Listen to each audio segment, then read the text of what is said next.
nous remercions pour le temps que vous avez voulu bien consacrer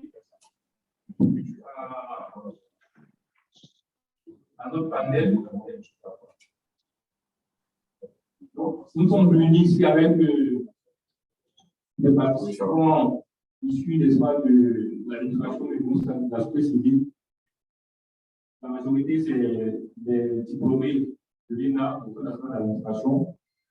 Nous avons aussi d'autres secteurs, notamment le ministère du Plan, le ministère de la Justice, l'intention générale d'État et bien d'autres managers, notamment ceux qui sont présents dans le cours de cette rencontre-là et qui sont vraiment très intéressés de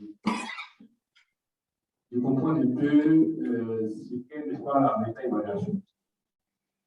Donc, nous remettons à vous et à IDEF pour nous expliquer vraiment si c'est une notion assez nouvelle pour notre vie.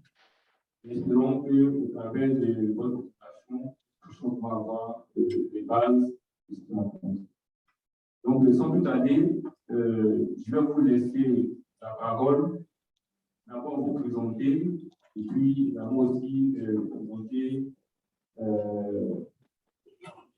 les méta-évaluations pour l'ensemble des participants. Merci beaucoup et à vous la parole.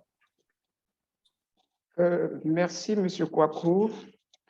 Je voudrais d'abord commencer par remercier l'initiative ivoirienne pour l'évaluation, d'avoir associé l'évaluation indépendante du développement du groupe de la Banque africaine de développement à ces rencontres.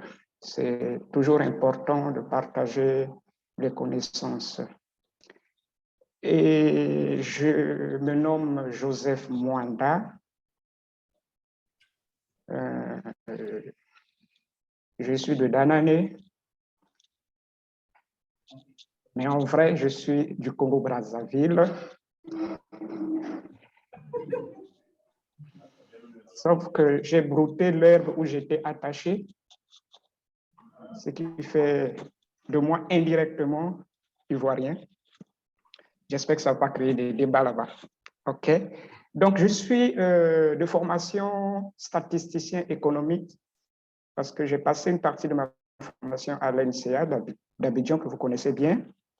Et je suis dans l'évaluation indépendante depuis presque 20 ans avec la Banque africaine de développement. Je me charge essentiellement de l'évaluation des infrastructures, notamment l'eau et l'assainissement, l'électricité, les routes et parfois le secteur privé. Donc, sous haute instruction du président Kouakou, j'ai organisé ma présentation comme telle. Je vais commencer par parler du concept avant d'aborder l'importance et les objectifs de la méta-évaluation. Je vais par la suite présenter les types de méta-évaluation, les critères pour la réalisation d'une méta-évaluation et enfin, présenter un cas au niveau d'IDEV. Il faut reconnaître que nous-mêmes aussi, on ne fait pas beaucoup de méta-évaluation comme telle, mais nous avons quand même quelques cas dans ce sens. Et donc, en termes de concept, comme tout concept de développement, il y a souvent plusieurs acceptions de ces concepts. Et donc, le méta-évaluation ne déroge pas à cela. En ce sens que parfois, le méta-évaluation est confondu avec la synthèse d'évaluation. Mais ce que nous devons retenir, comme l'a dit Michael Scriven, on peut dire que la méta-évaluation, c'est l'évaluation des évaluations. Et c'est la même chose que Michael Parton a dit. Quand on voit par contre au niveau de l'Agence française de développement, ils disent que la méta-évaluation, c'est une évaluation conçue comme une synthèse des constatations tirées de plusieurs évaluations. Et ils ajoutent, le terme est également utilisé pour désigner l'évaluation d'une évaluation en vue de juger de sa qualité et d'apprécier la performance des évaluateurs. Donc, en d'autres termes, au niveau de l'Agence française de développement, on dit la même chose des méta-évaluations et des synthèses d'évaluation. Mais je veux qu'on retienne, pour ceux qui nous regardent ici, qu'on va prendre le terme méta-évaluation comme étant l'évaluation des évaluations. Et comme le disait Michael Scriven, c'est indirectement l'évaluation des évaluateurs. Et donc, on voit un peu ici la différence entre la synthèse d'évaluation et la méta-évaluation. Pendant que la méta-évaluation se focalise sur les processus d'évaluation, c'est-à-dire comment l'évaluation a été conçue, réalisée et utilisée,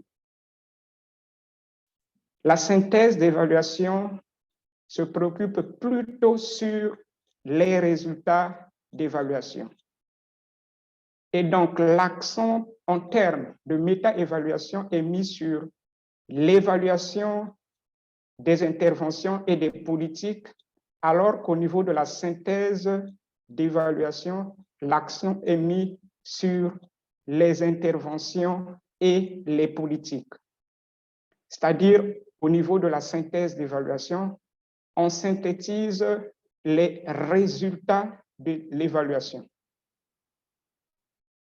Pendant que, au niveau de la méta-évaluation, on évalue la qualité du processus et des rapports issus du processus d'évaluation.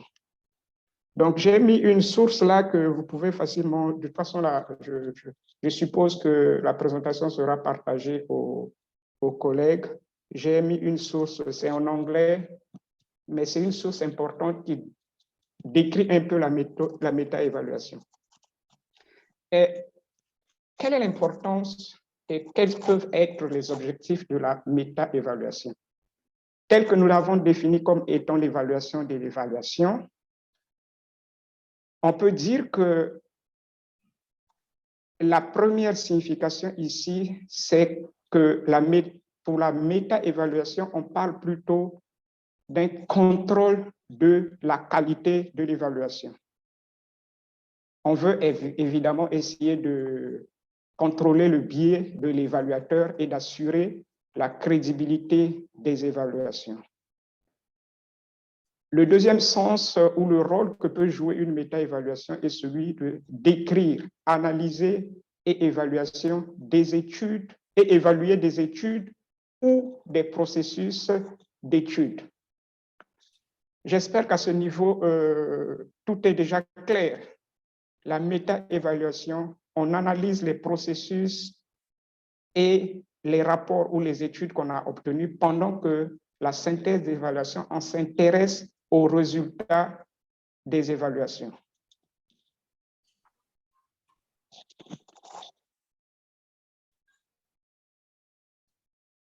Il y a aussi les choix d'évaluation pouvant être synthétisés. Lorsque vous voulez faire une synthèse d'évaluation, vous sélectionnez un certain nombre d'évaluations, mais comme vous ne pouvez pas prendre en compte toutes les évaluations, vous pouvez utiliser la méta-évaluation pour évaluer la qualité d'un groupe, disons des rapports d'évaluation que vous allez avoir, et sélectionner quelques rapports qui vous serviront à faire la synthèse de l'évaluation. Donc, en faisant une synthèse d'évaluation, on peut procéder d'abord à une évaluation. Une fois que vous avez sélectionné les types d'évaluation que vous voulez synthétiser, vous pouvez d'abord faire une évaluation de la qualité de ces rapports avant de procéder à l'évaluation, à la synthèse proprement dite. La méta-évaluation aussi, comme on est en train de mesurer les processus et les rapports qu'on a obtenus, on peut être en mesure de faire ressortir les faiblesses dans la pratique de l'évaluation. Et ça peut donc nous aider à identifier des besoins de formation en évaluation. Il y a différents types de méta-évaluation et ça varie selon différents types de critères, disons. D'abord, selon le rôle joué par la méta-évaluation. On peut parler de méta-évaluation formative. Celle-ci réfère aux efforts visant à assurer la qualité des évaluations pendant leur réalisation. Donc, c'est lorsque l'évaluation est en cours qu'on fait cette méta-évaluation de sorte à pouvoir corriger l'approche qu'on est en train de prendre dans le cadre de l'évaluation. On peut avoir aussi une méta-évaluation sommative qui s'intéresse seulement aux rapports qui sont déjà réalisés, finalisés. Et ceux-ci sont réalisés notamment dans le cadre de la responsabilité de rendre compte plutôt qu'en termes d'amélioration, même si on peut aussi tirer des leçons de cette évaluation et améliorer les actions futures en termes de processus d'évaluation. Selon le moment où la méta-évaluation est conduite, ça peut être ex ante ou ex post. La méta-évaluation est réalisée avant que le processus d'évaluation soit mis en œuvre. Ça, c'est la méta-évaluation ex ante. Pendant que pour la méta-évaluation ex post, celle-ci est réalisée lorsque l'évaluation est déjà conduite. On peut avoir aussi les types de méta-évaluation selon l'agent qui conduit la méta-évaluation. Elle peut être interne, donc conduite par les évaluateurs eux-mêmes, comme peut être externe, conduite par quelqu'un d'externe qui assure le rôle de contrôle externe.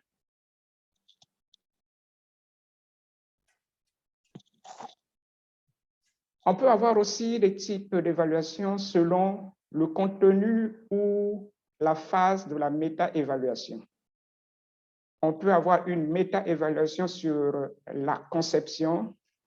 Ici, on se focalise sur le plan, la structure d'une étude d'évaluation. Pendant que la méta-évaluation sur le processus va se focaliser sur la mise en œuvre de l'évaluation, c'est-à-dire comment l'étude est conduite, etc., etc. On peut aussi avoir des méta-évaluations selon le contenu ou la phase de la méta-évaluation. C'est la suite, en fait. La méta-évaluation sur les résultats. Il faut qu'on fasse bien attention ici. Comme on a parlé de synthèse d'évaluation qui se focalise sur les résultats, ici, on parle de méta-évaluation sur les résultats en termes d'extrants, c'est-à-dire les produits de votre processus d'évaluation. Ici, la méta-évaluation va se concentrer sur la qualité des informations produites par l'étude d'évaluation.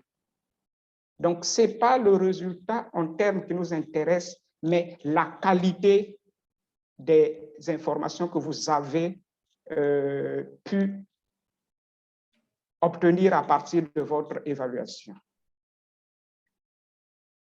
En termes d'effets, on se concentre sur les effets potentiels de l'évaluation, y compris comment votre évaluation a pu aider la prise des décisions. Vous voyez bien qu'ici, on ne parle pas de extrants et effets d'une intervention,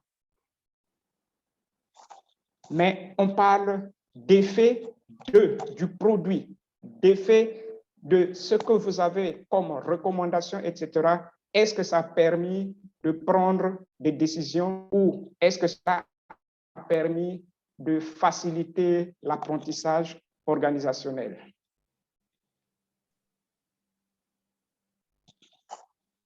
Quels sont les critères pour la réalisation d'une méta-évaluation? En général, on se base sur les normes et les bonnes pratiques des évaluations. Et donc, généralement, on fait recours à divers critères normatifs et quatre types de critères sont généralement utilisés dans le cadre de méta-évaluation. Il y a les standards d'évaluation des programmes, Joint Committee on Standard of Evaluation, vous pouvez trouver ça sur Google, les principes directeurs de l'association d'évaluation américaine, les méthodes traditionnelles, ainsi de suite. Donc, en fait, retenons simplement que pour faire la méta-évaluation, comme on a parlé des normes, il faut qu'on utilise toute documentation liée aux normes de réalisation d'une évaluation. Et il y a des critères concernant la qualité. Je ne vais pas passer en détail sur ces critères, vous les trouverez. Et parmi les critères de contrôle de qualité, on va s'assurer de la méthodologie qui a été utilisée lors de la réalisation de votre évaluation. Donc, vous avez plusieurs aspects à voir, la cohérence, le contexte, les critères utilisés, la validité des techniques que vous avez utilisées pour la collecte d'informations, pour l'analyse, etc., etc. Et aussi, on peut se baser sur les conclusions. Est-ce qu'il y a une cohérence entre votre analyse et la conclusion? Est-ce qu'il y a vraiment une relation entre les recommandations et l'analyse que vous avez faite, etc., etc. Ce genre de critères seront utilisés pour faire une méta-évaluation. Est-ce que vous avez fait une bonne interprétation des données? Est-ce que votre jugement est vraiment cohérent, etc., etc.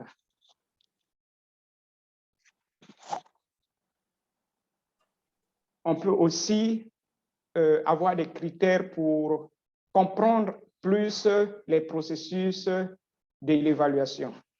Et là, on peut prendre en compte le rôle de l'évaluation des politiques publiques, l'appréciation de la fonction d'évaluation, l'utilité de l'évaluation pour l'amélioration, la responsabilisation et l'éclaircissement des stratégies.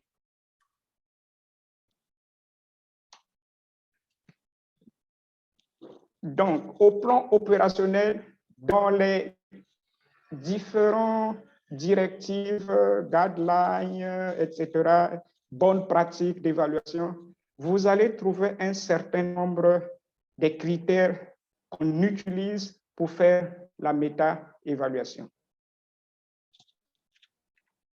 Et ici, vous avez un certain nombre de documents qui peuvent vous aider à identifier les critères que vous allez utiliser pour réaliser une méta-évaluation. Bon, malheureusement, c'est des trucs en anglais. Comme vous savez, il y a beaucoup d'informations en évaluation qui sont en anglais. Et même ma présentation, beaucoup de sources ont été en anglais, donc c'est juste une traduction personnelle de certains concepts qu'on trouve dans les documents en anglais. Mais vous voyez bien que même on peut utiliser les directives de African Evaluation, c'est-à-dire la FRIA. On peut utiliser un certain nombre de checklists, etc., etc. Donc, vous avez ici présenté un certain nombre de checklists, des directives qui sont utilisées lorsqu'on veut faire une méta-évaluation. Bien entendu, si c'était une session de formation pratique, on allait avoir des études de cas, on pouvait passer en revue tous ces aspects. Mais je crois que l'objectif ici, c'est d'abord vous informer sur l'approche, sur son utilité, etc. Et donc, je vais terminer par présenter, comme je l'ai dit, au sein de l'évaluation indépendante du développement de la Banque africaine de développement, Nous-mêmes, nous ne faisons pas beaucoup de méta-évaluation. Ça fait que, écoute, lorsqu'on m'a demandé de venir présenter la méta-évaluation, j'ai passé tout mon temps j'ai dormi hier à 2 heures du matin pour essayer de préparer quelque chose. Parce que si vous me parlez de secteur et de l'évaluation de l'énergie, de l'eau, etc., là, il n'y a pas de souci. Donc, j'ai essayé de rassembler quelques informations en utilisant les références qu'il faut à cela. Et donc, nous, on a eu à faire une évaluation de la qualité de nos produits. Et l'évaluation a été confiée à une firme internationale qui est Universalia, c'est une firme canadienne. Et la portée était d'évaluer tous nos produits réalisés entre 2009 et 2012 et entre 2015 et 2017. On a pris les 2 périodes pour essayer de voir si en termes de qualité, il y a des améliorations dans nos processus d'évaluation. Donc, on a pris un échantillon de 27 évaluations sur 47, ce qui représentait environ 48%. Et le but essentiel était d'apprécier dans quelle manière nous arrivons à respecter les normes de qualité de l'OCDE, le comité d'aide au développement de l'OCDE, relatives aux évaluations et les bonnes pratiques d'évaluation normalisées du groupe de coopération pour l'évaluation. Donc, c'est le référent qu'on a utilisé pour l'évaluation de la qualité. Et donc, je ne vais pas m'attarder sur les critères parce que c'est spécifique à cette évaluation, mais nous avons utilisé environ 26 critères d'appréciation de la qualité qui étaient organisés en 4 groupes. Le premier groupe sur le contexte, l'objet, la finalité, les objectifs et la portée de l'évaluation. C'est-à-dire, on examine ce que vous, en tant qu'évaluateur, vous avez indiqué dans toute disons dans tous vos produits d'évaluation, depuis la phase conceptuelle jusqu'au rapport final. Comment vous avez défini le contexte, l'objet, la finalité, la portée de l'évaluation. On a évalué aussi la manière dont vous avez conçu la méthodologie. La méthodologie est très importante en évaluation. Comment vous avez défini le processus. Et enfin, quelle est la clarté et la fiabilité de vos rapports. Donc, sur cette base, le processus, disons, la firme a utilisé plusieurs étapes pour effectuer cette évaluation. Donc, ils avaient 3 assesseurs, 3 personnes qui évaluaient ces rapports. Comme je l'ai dit, c'est une évaluation qui est faite de façon externe. Donc, nous, on n'a pas vraiment participé à cela, sinon on ferait de l'auto-évaluation. Comme vous-même, vous savez, les risques d'une auto-évaluation, c'est la tendance à dire toujours qu'on est mieux, etc. On observe ça souvent dans les évaluations que nous faisons.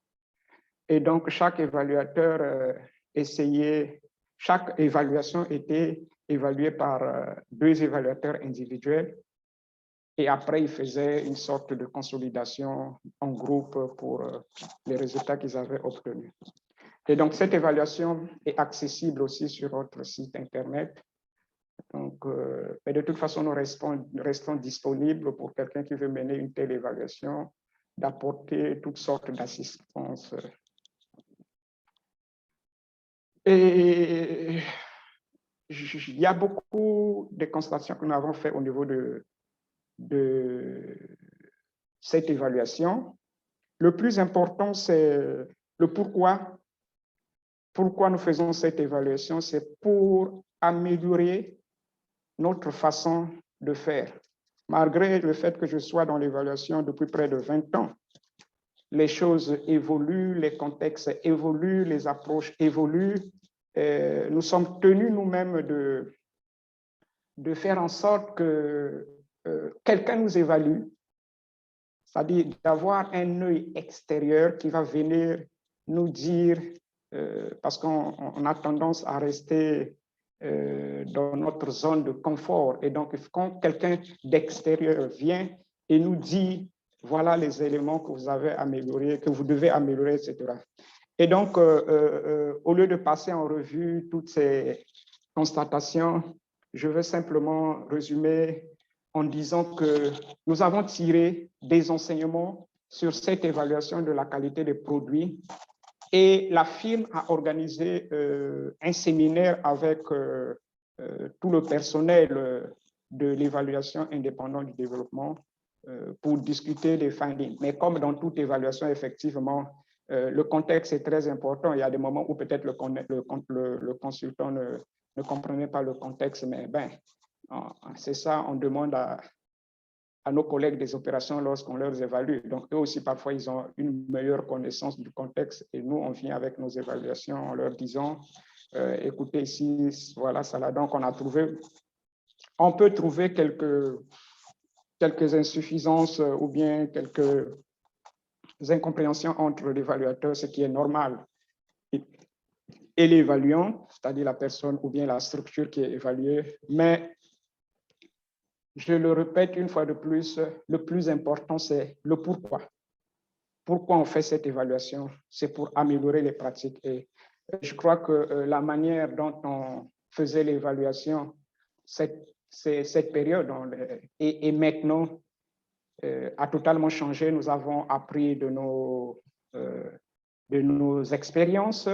Nous avons maintenant des guidelines bien précis, des directives bien précises sur tout le processus d'évaluation. Et nous avons mis en place aussi un processus de contrôle de qualité en ayant des pairs réviseurs internes, pairs réviseurs externes, des groupes de référence, etc. Vraiment pour s'assurer que les conclusions, disons pour s'assurer de la qualité de notre évaluation, y compris un aspect important, c'est la participation des parties prenantes. Et ça, c'est quelque chose qui doit se faire depuis le début de l'évaluation. Dès l'instant que vous avez conçu votre approche d'évaluation, vous devez commencer à discuter de cette approche parce qu'évidemment, à un certain moment, viendra des mauvaises nouvelles. Il faut savoir les communiquer avec les parties prenantes. Et lorsque les parties prenantes sont impliquées dès le début du processus, et il y a des chances qu'il y a une vraie appropriation de vos recommandations et que ces recommandations soient mises en place. Toujours et toujours, gardez en tête le pourquoi. Et donc, je crois que il y a beaucoup de recommandations que vous allez voir et nous avons pris en compte ces recommandations pour améliorer nos pratiques. Et donc, je pourrais conclure en disant que la méta-évaluation peut être utile pour l'amélioration et les développements de la fonction d'évaluation. Lorsque vous allez commencer à faire des opérations, ou ceux qui ont l'habitude de faire des opérations, on doit toujours garder à l'esprit que les choses évoluent, qu'on peut toujours faire mieux. Et donc, une méta-évaluation, même si elle est faite de façon interne, peut permettre d'identifier des lacunes, des points d'amélioration. Mais l'idéal, c'est de faire ça de façon externe. Comme ça, vous êtes au moins sûr que vous avez quelque chose de potable que vous pouvez utiliser dans l'amélioration de vos actions d'évaluation. Et l'utilisation des normes, des directives et compétences professionnelles de la discipline d'évaluation peut aussi guider la réflexion sur un nombre de situations réelles, dépassant la conception étroite de la qualité, parce que quand on dit qualité, c'est quoi qualité? Donc, en passant en revue les différents critères, vous pouvez savoir, on peut parler de qualité. Qualité de vos constatations, ou même la qualité même du rapport, la qualité du processus même de l'évaluation, etc., etc. Et généralement, on conseille à ce que l'examen des rapports d'évaluation soit complété par des entretiens afin de saisir les dimensions liées à l'utilisation de l'évaluation et de mieux comprendre les contraintes des processus d'évaluation dans le monde réel. Parce qu'on peut être trop théorique en appliquant les choses, mais comme je le disais avant, le contexte est toujours important. Et donc, dans le cadre de notre méta-évaluation sur la qualité de nos produits, le consultant a organisé un atelier où nous avons discuté de ces résultats, de ces recommandations. Effectivement, il n'est pas venu juste pour venir nous faire avaler ses conclusions, mais il est venu pour qu'ensemble, nous pouvons discuter et donner nos points de vue, etc. Et cela permet d'accroître l'appropriation du processus, l'appropriation des résultats. Et comme toujours, je ne cesserai de le répéter, le plus important, c'est le pourquoi. Et donc, je dirais enfin que suivant les tendances de la professionnalisation de l'évaluation, la recherche dont l'objet d'étude est la fonction peut aider à améliorer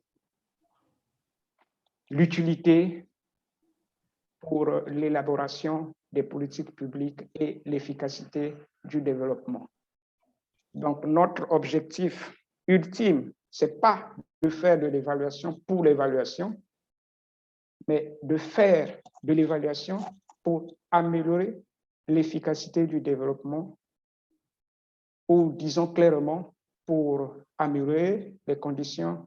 Donc, nous contribuons à l'amélioration des conditions de vie des populations africaines à travers les enseignements que nous mettons, ou disons les connaissances évaluatives que nous mettons à la disposition de ceux qui doivent prendre la décision. Je vais m'arrêter ici pour qu'on puisse avoir un peu de temps pour la discussion. Et donc, nous restons ouverts. Vous avez mon email pour toute communication, tout éclaircissement, etc., etc. Je vous remercie.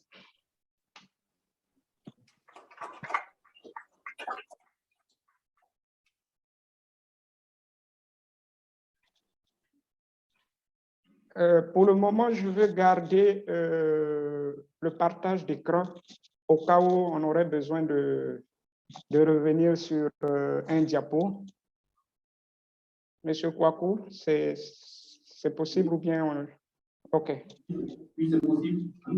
Merci beaucoup, M. Mwanda, pour cette introduction à notre évaluation. Ça crache un peu de votre côté là-bas. Pardon? Je ne sais pas si le micro est un peu... Ça crache un peu de votre côté. Je ne sais pas si le micro est un peu loin de vous.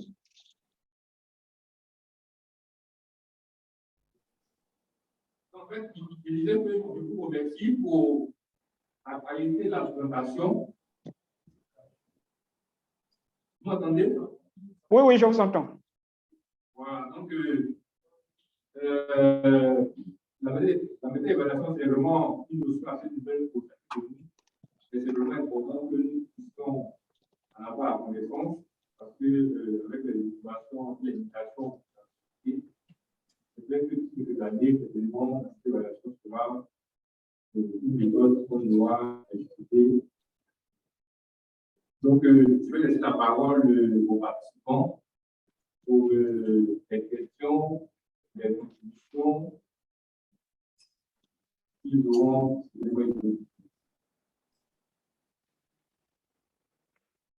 Donc, la parole est à vous. Vous avez des questions. Je vois une d'abord. Je voudrais également remercier le présentateur pour cette présentation. C'est une thématique assez nouvelle pour moi.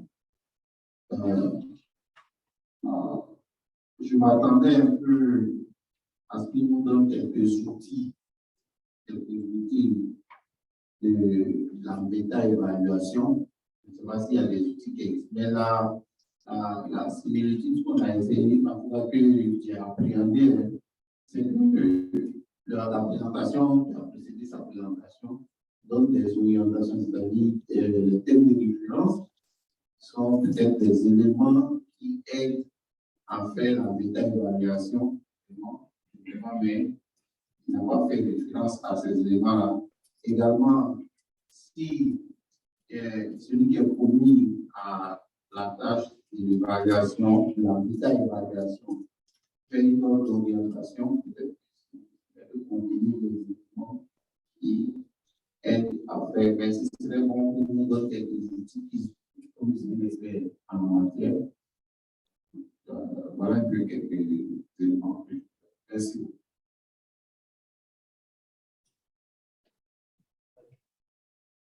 Voilà, merci. Alors, j'ai deux préoccupations. La première est relative au, je ne sais pas s'il faut dire des sanctions, mais je me dis que s'il y a méta-évaluation quelque part, est-ce que c'est une appréciation en fait du travail qui a été déjà fait en mode d'évaluation? Est-ce qu'à la suite de cela, il y a des sanctions? Est-ce que l'évaluation doit être reprise au cas où la méta-évaluation le recommande? Voilà. Ensuite, je crois que la deuxième préoccupation, de mémoire. Alors, après, je vais pas noter, désolé.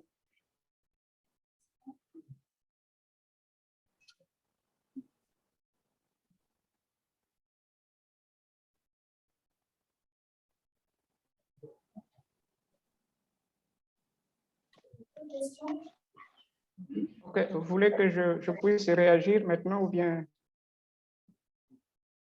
Oui, tout à fait, il y a plus de questions. Ouais. Bon, en fait, comme je le disais, bon, je ne l'ai pas dit, mais en termes de formation ou de renforcement de capacités, je suis un peu contre l'idée de bombarder les gens avec des outils de méta, des outils, etc., etc. Parce que pour moi, une formation sans pratique, et donc moi je me focalise surtout sur les aspects pratiques, de sorte que lorsque nous faisons nos évaluations, nous essayons dans la mesure du possible d'utiliser les gens qui ont effectivement fait des formations pour qu'ils puissent faire de la pratique.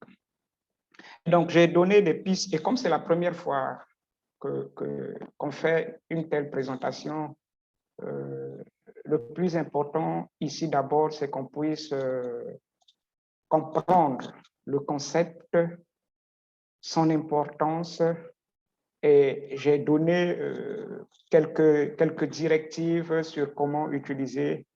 Bien entendu, si c'était une session pratique, on aurait pu prendre un cas bien particulier et passer en revue des trucs comme ça. Donc, j'ai plus ou moins suivi les attentes formulées par rapport à cette session. Et nous sommes toujours disposés à partager quelques types. Mais je vais dire, en fait, c'est pratiquement les mêmes outils qu'on utilise pour l'évaluation. Sauf qu'ici, on n'évalue pas l'intervention, mais on évalue la qualité des produits.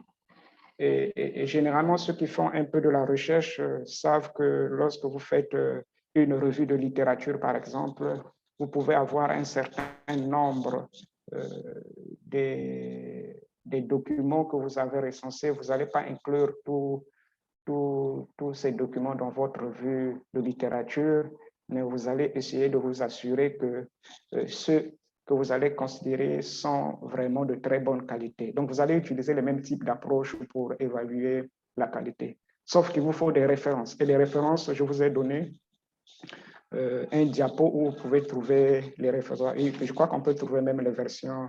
Voilà. Mais tout dépend de l'objectif. Que voulez-vous faire avec votre évaluation? Ça, c'est vraiment critique. C'est vraiment essentiel. Et en termes de sanctions, comme vous le savez, l'évaluation, ce n'est pas comme l'audit. L'évaluation, son objectif, c'est bien sûr, c'est rendre compte, mais plus important, c'est l'aspect apprentissage. L'aspect apprentissage est vraiment capital. Et donc, si vous commencez à parler des sanctions, ça risque de faire en sorte que les gens vont commencer à être réticents sur l'évaluation même. Donc, comme pour l'évaluation, en termes de méta-évaluation, c'est pourquoi on le fait soit pendant que vous êtes en train de faire l'évaluation, soit après. Et dans tous les cas, c'est essayer effectivement de corriger avant la fin. Par exemple, si vous faites cette méta-évaluation pendant le processus d'évaluation, ça vous aide à rectifier le tir pendant que vous êtes en train de faire votre évaluation. C'est comme quelqu'un qui gère un projet qui fait du monitoring et il va utiliser certains critères pour suivre. Dès qu'il sent qu'il y a une déviation, on peut rectifier le tir. Mais vraiment, on ne parlera pas de sanctions ici.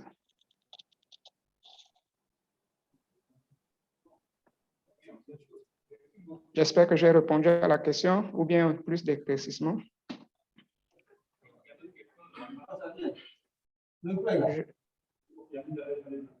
D'accord, merci.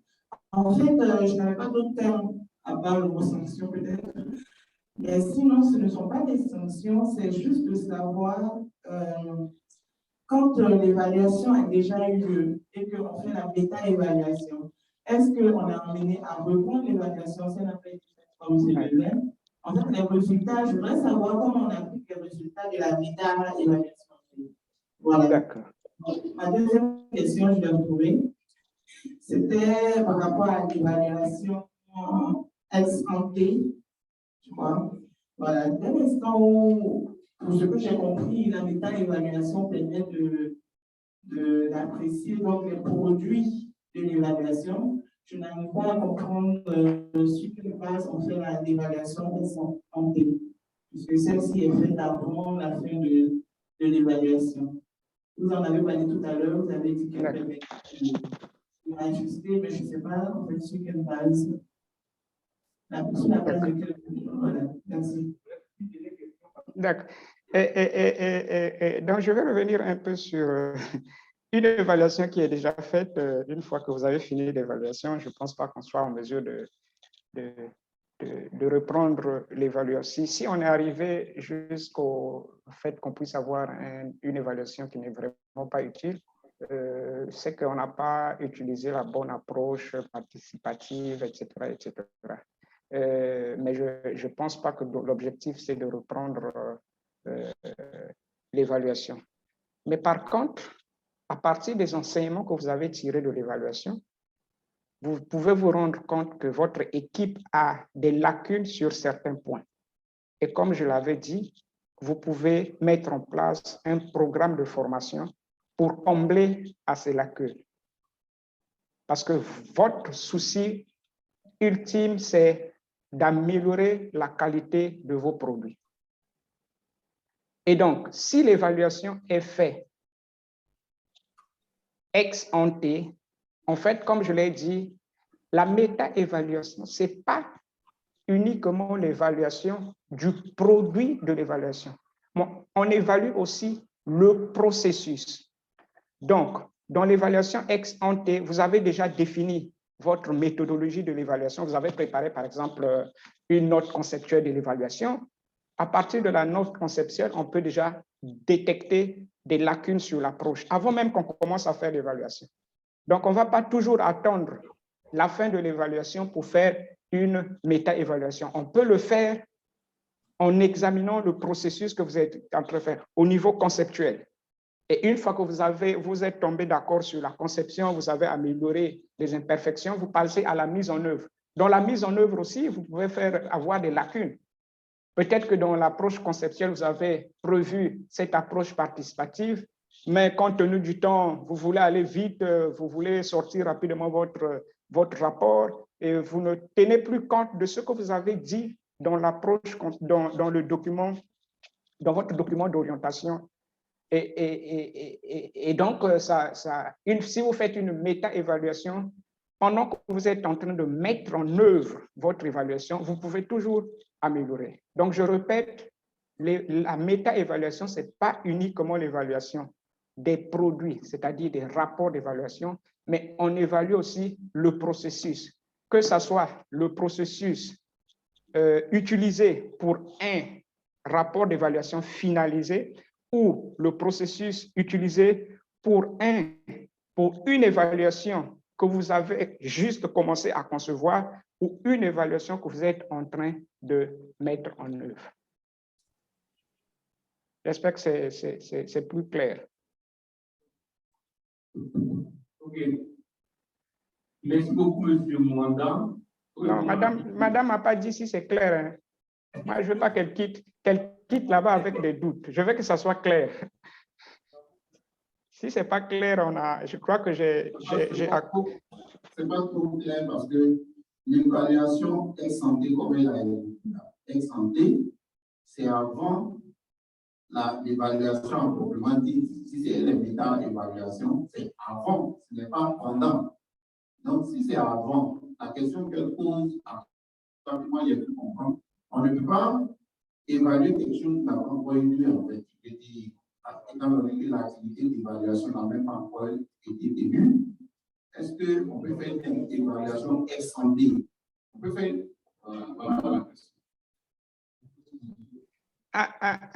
Je reprends, parce que je crois que j'ai déjà dit. Qu'est-ce qu'on dit sur l'évaluation ex ante? La méta-évaluation est réalisée avant que le processus d'évaluation soit mis en œuvre. Ce que j'appelle processus d'évaluation, c'est la mise en œuvre de l'évaluation. Mais dans la mise en œuvre de l'évaluation, vous avez la phase conceptuelle. Lorsque vous commencez une évaluation, vous n'allez pas vous lancer directement dans la collecte d'informations. Vous devez préparer des termes de référence, vous devez préparer une note conceptuelle, etc. Depuis cette phase-là, avant même de commencer à faire la collecte, etc., depuis cette phase conceptuelle, vous pouvez faire déjà une méta-évaluation, c'est-à-dire vous évaluez même la qualité, parce que quand on dit évaluer la qualité des produits de l'évaluation, les produits de l'évaluation, ce n'est pas uniquement le rapport final. Mais les produits de l'évaluation, c'est tout ce que vous allez utiliser pendant le processus d'évaluation, en commençant par les termes de référence, en commençant par la note conceptuelle, en utilisant les rapports techniques, etc., avant d'arriver au rapport final. Donc, une fois, je ne vais pas dire que vous êtes assis, vous n'avez pas commencé une évaluation et on vient faire une méta-évaluation. Il faut déjà commencer. Et on commence par la phase conceptuelle. Donc, je vais dire la méta-évaluation, avant même de mettre en œuvre l'évaluation, c'est-à-dire implémenter votre note conceptuelle ou bien vos TDR, on peut déjà évaluer la qualité de ces documents initiaux que vous avez préparés. Un peu. OK, merci. On a dit c'est moi une commission à l'évaluation. Je crois que cet après-midi, on aura une étude de cas de l'évaluation. Donc, comme Julie, qui est aux États-Unis, on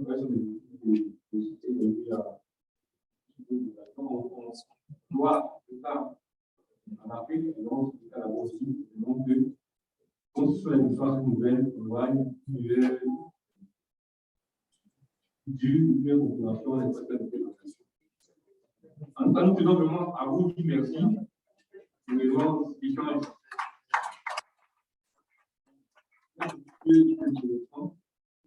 avons donné plus de temps de bateau. Nous allons aussi la parole. En tout cas, merci beaucoup du mandat. Et nous vous contacterons vraiment pour qu'on puisse. Bonne journée. Okay. Merci et très bonne journée. Merci et très bonne journée à tout le monde et bonne chance. Au revoir.